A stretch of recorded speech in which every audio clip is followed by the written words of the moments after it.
somebody through dead space got close enough to throw a grenade. Mikey Monsour. He saw the grenade, yelled out grenade. The way he was positioned on that rooftop, he was the one that could have gotten away from it, and he could have left his guys exposed. Instead, he jumped on it. He didn't think Mikey was gonna make it.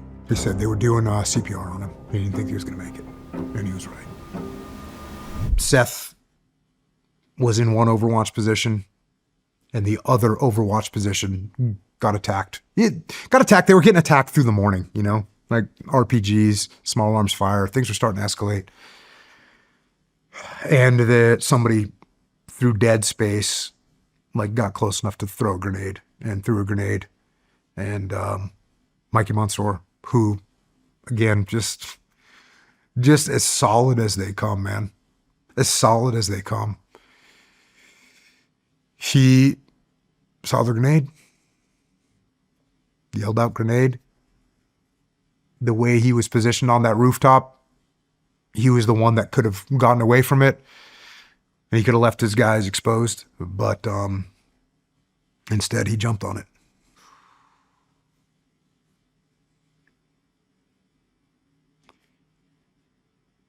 The other guys were wounded bad, though,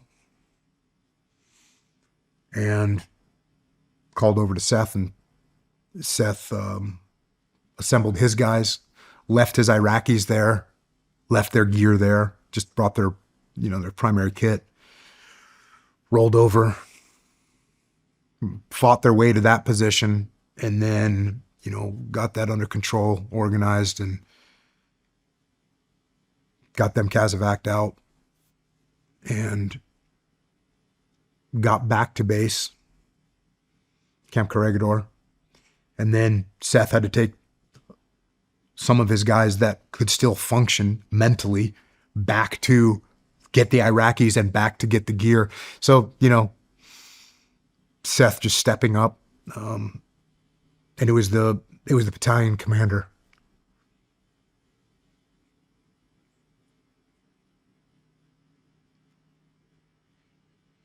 He called me up and told me, hey, because I could hear what was happening over the radio. But once they were out of the field, he called me and he said, he gave me a sit rep on the guys. One guy was like pretty good to go. Two guys were wounded. They were going to get medevaced, and he said he didn't think Mikey was going to make it.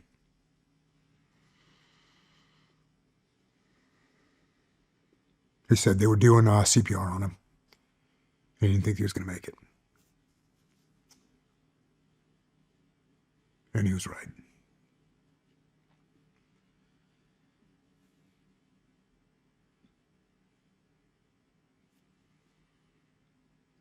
So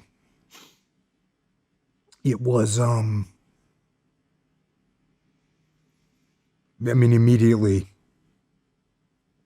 immediately knew that he had jumped on the grenade. And I talked to the guys once they got to Germany, the guys that had been Casavac'd. And they told me, and they were like sending me sketches of what happened immediately. And so it was like about as clear of a Medal of Honor action that you could think of.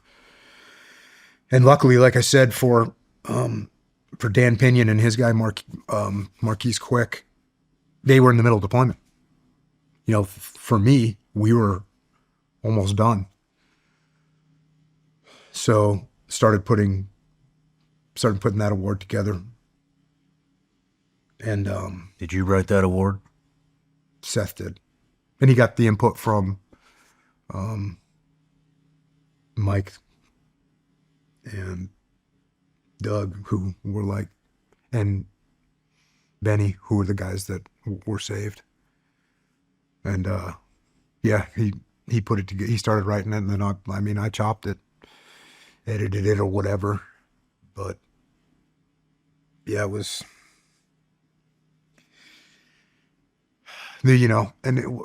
talking to Mikey's sister. It's like, many conversations over the years, but one of the things that always stuck with me was she was just like, it was not a surprise. Meaning like, that's Mikey. It's wasn't a surprise. What do you think he's gonna do? Save his teammates or save himself? We weren't surprised by it. It's fucking incredible, man. Yep. I mean, the families of those guys are just amazing people. And,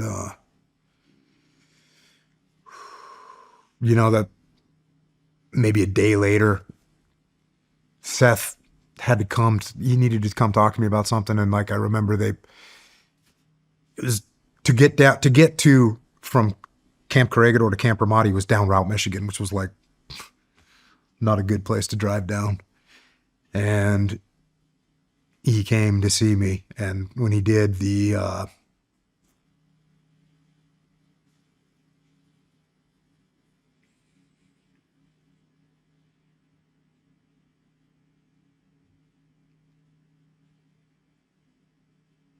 battalion commander sent him in a section of tanks.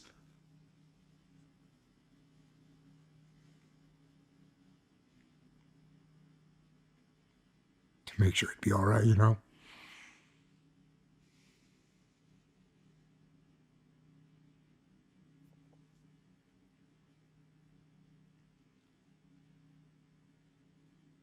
And that's why that bond with those guys is so strong, the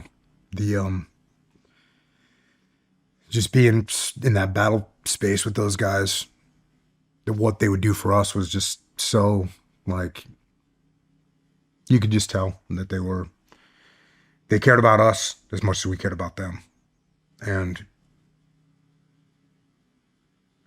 they put Mikey Monsours on the first of the 506 on their memorial wall.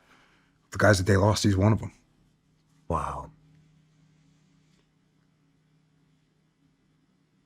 And now, at this point in the platoon, in the deployment,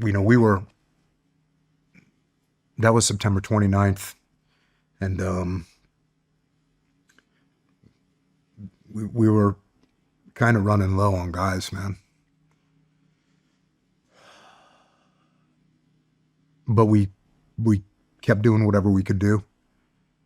The guys from Team 5 showed up. And, man, they were fired up, man. And I remember telling those guys,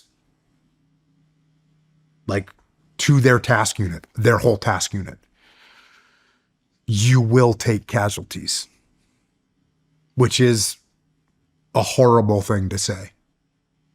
And I'm looking at them, and it's like, as you're looking at them, you're like, I don't know if they really believe me. And those guys, God bless them, man, they went to Mikey Monsour's funeral. They went to Mark Lee's funeral. But they had just gone to Mikey's funeral. They were showing up maybe a week or two later, like their advon. And yeah, but they were fired up, and we turned over the best we possibly could with those guys. And you know so much, and you just can't like download enough information. I remember I was like, I don't know, maybe this was before Mikey got killed, but we were doing some big clearance operation, and I'm like, ended up in some rear security while we're doing clearance, but we had done the clearance. Now we're moving back, and I'm in this, just like a nug, because I'm out there, but I'm out there kind of just to be out there. Mm-hmm. Leif and Tony have got it, but I'm watching as the platoon is like moving through the streets, and you think, these freaking guys are good right now. Like, it was a very awesome thing to be witness to. And the reputation, that we had earned was like, I could see it. I could feel it. The way the Army treated us, the way the Marine Corps treated us, it was like, it was awesome. It's fucking incredible, man. Like, I have to say, it is fucking incredible. I mean, the deployment that you had, the losses that you took, the action that you saw, the lives that you guys took. I mean,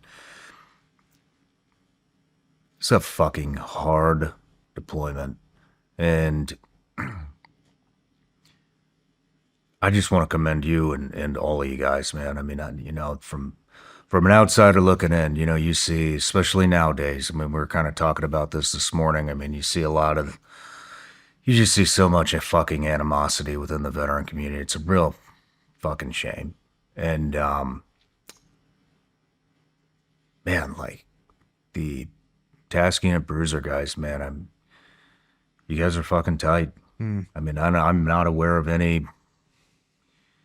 You guys just seem really tight. And, to have a deployment like that with that kinetic, the loss that you guys have experienced and the respect, that your guys have for you and that you have for them is truly fucking unmatched. No matter where you're watching Shawn Ryan Show from, if you get anything out of this, please like, comment, subscribe, and most importantly, share this everywhere you possibly can. And if you're feeling extra generous, please leave us a review on Apple and Spotify podcasts.